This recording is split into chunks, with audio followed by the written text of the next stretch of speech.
Bonjour les humains, 31 décembre 2024. Alors cette vidéo est en réponse à une question qu'on m'a posée. La question c'est pourquoi on nous explique que chacun de nous sommes Dieu dans le monde énergique. Alors là il faut faire très attention. Il faut rester humble. Euh, cette idée, c'est pas vraiment une idée, c'est quelque chose qui vient ce genre d'interrogation ou d'explication, c'est très, c'est très New Age. Hein. Ça vient un mouvement. Le mouvement New Age a repris ça en excluant un dieu personnel. Et c'est exactement la même séduction pour le mouvement New Age, hein, qui, euh, qui fait partie de la préparation à la religion mondiale. C'est l'orgueil. Hein. Voilà, comme quand on lit dans la Genèse, quand le serpent tente Ève et lui dit, mais non, mais bien sûr, si vous goûtez à ça, vous serez comme des dieux, connaissant le bien et le mal. Donc voilà, c'est exactement pareil. Hein. Donc le mouvement New Age, euh, il reprenait tous les, tout le vocabulaire, mais de manière à dire que nous sommes des êtres éveillés, nous sommes des êtres souverains, nous sommes tous Dieu, etc. Alors, pour ça, là j'ai pris des notes, hein, parce que c'est quand même un sujet très important et dangereux. Donc, j'ai pris des notes, il va falloir se référer à des versets bibliques, et il faut bien, pour commencer, comprendre le terme fils de Dieu dans la Bible. Parce que, bon, Yeshua est fils de Dieu, mais il y a d'autres versets où on parle de fils de Dieu et qui ne sont pas le Christ. Alors, on va commencer dans Genèse chapitre 6, versets 1 à 4. Lorsque les hommes eurent commencé à se multiplier à la surface de la terre et que des filles leur furent nées, les fils de Dieu virent que que les filles des hommes étaient belles et en prirent pour femmes parmi toutes celles qu'ils choisirent. Alors l'Éternel dit, mon esprit ne contestera pas toujours avec l'homme, car l'homme n'est que chair, il vivra 120 ans. Il y avait des géants sur la terre à cette époque-là, ce fut aussi le cas après que les fils de Dieu se furent unis aux filles des hommes et qu'elles leur eurent donné des enfants. C'étaient les célèbres héros dans l'Antiquité. Alors, il y a trois possibilités d'explication. Ces fils de Dieu seraient la lignée pieuse de Seth, et que donc il y ait euh, une hybridation avec la lignée de Caïn. La lignée de Caïn, j'ai déjà expliqué dans une autre vidéo, ce serait la semence du serpent, puisque auparavant on explique bien que Dieu dit au serpent, puisque c'est comme ça, puisque tu as fait pécher l'humain, je mettrai inimitié entre ta semence et sa semence. Donc déjà là, on sait qu'il y a deux semences humaines, entre guillemets, depuis le départ.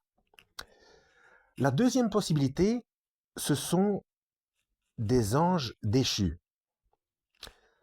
qui prennent donc forme humaine et donc qui sont sexués. Parce que là, on pourrait penser qu'il y ait contradiction avec ce que le Christ dit dans ça c'était j'avais répondu par rapport à euh, une autre question qui était euh, lors de la résurrection, on ne se mariera plus puisque Yeshua a dit que après la résurrection, on sera comme les anges. Donc comme un ange c'est asexué, Donc ça, c'est une question que se pose, et moi aussi je me suis posé, donc euh, si on n'a plus de... ben, c'est une sorte d'angoisse pour certains de ne plus pouvoir avoir de vie de famille, d'enfants, etc. Donc la réponse était par rapport à ça. On sera heureux de toute façon, hein. Mais bon, il y avait cette question, notamment bon, les gens qui ressuscitent et pour vivre pendant le millénium, donc pendant 1000 ans, être encore de chair et ne pas pouvoir avoir de famille, c'était une question un peu angoissante. Mais bon, le Seigneur fait tout bien, il n'y aura pas de souci par rapport à ça, hein. Même si on ne se marie plus, une fois qu'on a eu notre premier temps charnel sur terre, après c'est fini, on sera comme les anges. Et là, il y aurait contradiction par rapport aux anges déchus, qui eux ont pris forme humaine pour venir s'hybrider avec les humains. Eh bien, il n'y a pas contradiction parce qu'il faut bien lire le verset. Donc, on va aller en Marc 12, verset 25, qui est exactement le même que Matthieu chapitre 22, verset 30, hein. Alors, écoutez bien. Donc là, c'est Yeshua, c'est le Christ qui parle. En effet, à la résurrection, les hommes et les femmes ne se marieront pas, mais ils seront comme les anges de Dieu dans le ciel. Les anges de Dieu dans le ciel. Là, on va aller jeter un œil dans Jude. Dans Jude, chapitre 1, verset 6. Quant aux anges qui n'ont pas conservé leur rang, mais ont abandonné leur demeure propre, il les a enchaînés éternellement dans les ténèbres pour le jugement du grand jour. Vous voyez? Les anges qui ont désobéi. Alors, pour Jude, ils ont abandonné, enfin qu'ils aient abandonné ou qu'ils aient été mis à la porte, ils ont quitté leur rang. Donc ils ont été précipités sur la terre, enfin ils sont venus sur la terre, et donc ils ont pris forme humaine. Donc ils sont devenus sexués. Ce ne sont donc plus des esprits, des êtres de lumière, mais des êtres de chair, comme nous.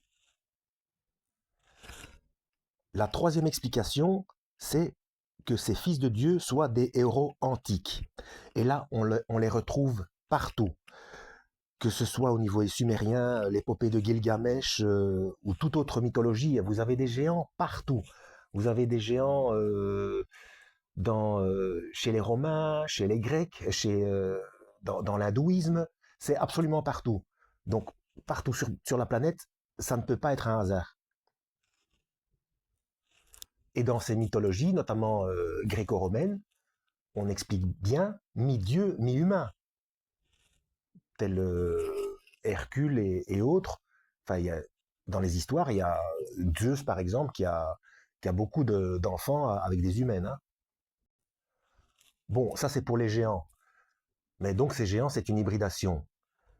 Mais donc on voit parfaitement, selon la simple logique, que l'expression fils de Dieu, c'est, s'il ne s'agit pas de Christ, dans les exemples bibliques, donc les 4 ou 5 fois où c'est expliqué dans la Bible hébraïque, il s'agit d'êtres célestes, donc des anges. Alors nous avons un exemple dans Job, chapitre 1, verset 6, tiens, comme dans Jude, chapitre 1, verset 6. Bref. Un jour, les fils de Dieu vinrent se présenter devant l'Éternel, et Satan vint aussi au milieu d'eux. Satan étant un ange, donc les autres fils de Dieu, ce sont aussi des anges, hein. D'ailleurs, dans la version grecque des Septante, c'est traduit par les anges de Dieu. Et on voit souvent dans les diverses mythologies qu'il y a des conseils qui se font de temps en temps entre guillemets, le père des dieux et les autres dieux. Nous avons un autre exemple dans Daniel chapitre 3, verset 25. Il reprit, « Eh bien, j'aperçois 4 hommes dépourvus de liens qui marchent au milieu du feu. » Ça, c'est quand le roi envoie les amis de Daniel dans le feu pour ne pas s'être prosternés. Hein. Donc vous lirez Daniel pour comprendre l'histoire. Hein.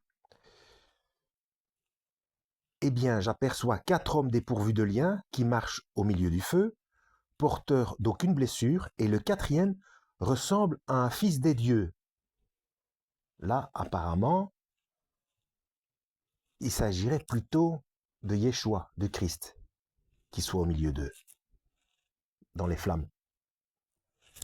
Et là, c'est le roi Nabucodonosor, ou Nebuchadnezzar, selon la traduction que vous avez, qui dit ça. Il dit ce qu'il voit. Et pourquoi est-ce qu'il dit le quatrième ressemble à un fils des dieux? Parce que c'est un païen, donc il est polythéiste, donc lui, dans sa mythologie, là, il voit un être de lumière. Pour lui, c'est un fils des dieux. Donc c'est lui qui définit ça comme ça. Hein. Alors ça fait déjà 11 minutes, donc je vais répondre maintenant au niveau technique de la question. Donc on voit que les fils de Dieu, c'est plutôt anges. Mais, donc dans la Bible, hein, mais quelle est la différence avec les humains? Eh bien, la différence avec les humains, c'est l'esprit. Attendez, j'ai pris des notes hein, pendant mes réflexions. Oui, donc, quand nous faisons des enfants, on a besoin d'un spermatozoïde et d'un ovule. Une fois qu'il y a fécondation, nous n'avons qu'un véhicule humain, mais il n'y a personne dedans. Il faut un troisième morceau entre guillemets. Eh bien, comme nous sommes enfants de Dieu, eh bien, Dieu prend un morceau de lui, entre guillemets, donc de son esprit, qu'il individualise et qu'il met dans ce véhicule. Et c'est ça, ce petit bout de je suis. C'est un nouveau je suis. Alors, la différence avec le Christ, c'est que le Christ, lui, est l'esprit même de Dieu. Ce n'est pas un morceau. Enfin, c'est un morceau si vous voulez, mais c'est l'esprit dans sa totalité. Rappelez-vous l'exemple que j'ai expliqué par rapport à la plaque holographique en comparaison avec les photos argentiques. Donc, nous, on serait plutôt des morceaux de photos argentiques, donc une partie, tandis que le Christ, c'est un morceau de la plaque holographique. Et quand vous coupez en morceaux une plaque holographique, vous avez la totalité de l'image et non pas un morceau. Vous voyez la comparaison? Tandis que les anges, ils ne sont pas esprits de Dieu. Ce sont des êtres célestes dès le départ. Des êtres spirituels dès le départ. Donc ils ont été créés esprit propre. Ce sont leurs esprits propres. Nous, non. Donc d'où l'appellation, voilà quoi. Alors je vais terminer, j'espère que c'est clair. Hein. Je vais terminer par une petite information, une petite correction, enfin qui vaut son pesant d'or quand même, une petite correction. Dans le film Noé, avec comment il s'appelle cet acteur? Enfin c'est le film Noé le plus récent. Hein.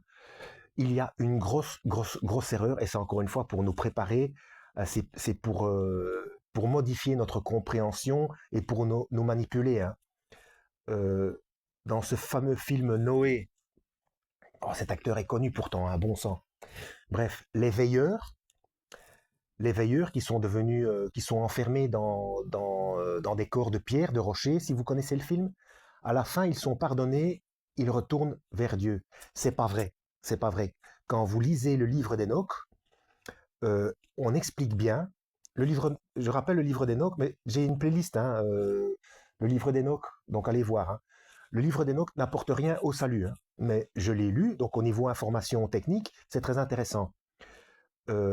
Ces anges-là, donc les veilleurs, ce sont les anges déchus. Hein. En fait, ils ne sont pas pardonnés parce que eux connaissaient Dieu depuis le départ.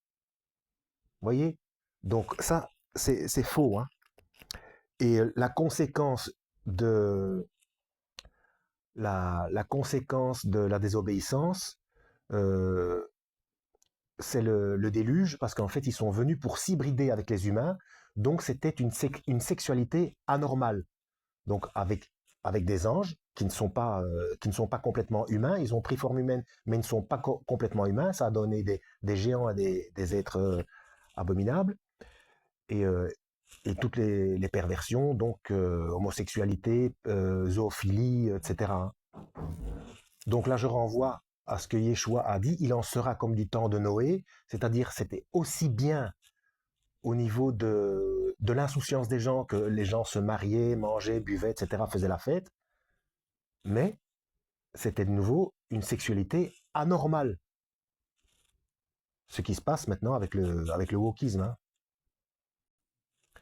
Mais il n'y a pas que ça. Hein. Il y a aussi euh, des, euh, des, euh, des avortements, alors qu'il y a plein de, de couples stériles qui demandent à adopter.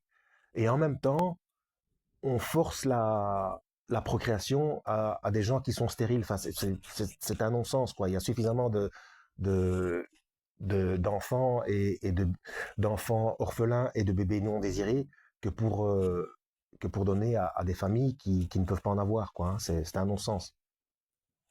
Et puis tout ce que vous connaissez qui se pratique aujourd'hui, hein, qui ne correspond pas à ce qui est naturel. Hein.